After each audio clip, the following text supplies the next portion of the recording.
Vivek Albert Omble ரெடியா இருக்கான். மதுரைக்கு போறோம், முத்துப்பாண்டிய பொழக்கிறோம், பொண்ணை தூக்குறோம், கல்யாணம் பண்றோம். பண்றேன்.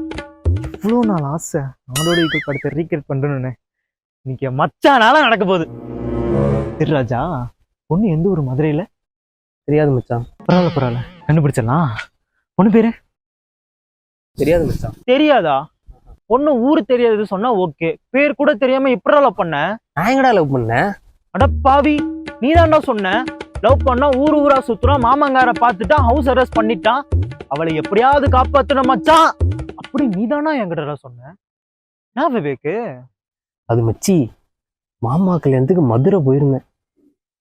திரும்ப வரப்போ பஸ் ஸ்டாப்ல ஒருத்தி கிராஸ் ஆனா பாரு, அப்படி ஒரு அழகு எங்கேயுமே பார்த்தது இல்லை மச்சி.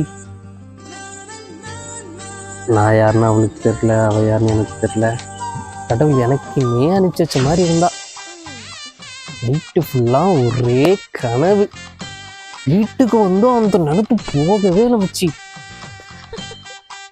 அதுல நான் உங்ககிட்ட ஒரு ஃபர்ஸ்ட் ஹாஃப் தான் எடுத்து விட்டேன், நீ பொண்ணை தூக்கணும்னு ஆம்னி தூக்கிட்டு வந்துட்டேன்.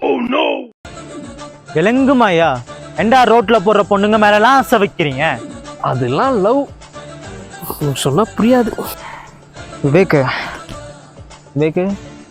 முத்தி போச்சுன்னு நினைக்கிறேன். பாரு, கேர்ள் ஃப்ரெண்ட் அங்கே வெயிட் பண்ணிட்டு இருக்கா, போய் பார்த்துட்டு வரேன். டேய், லவ் பண்றியா? சொல்லவே இல்லை. பேர் என்ன? ஜான்வி கபூர்.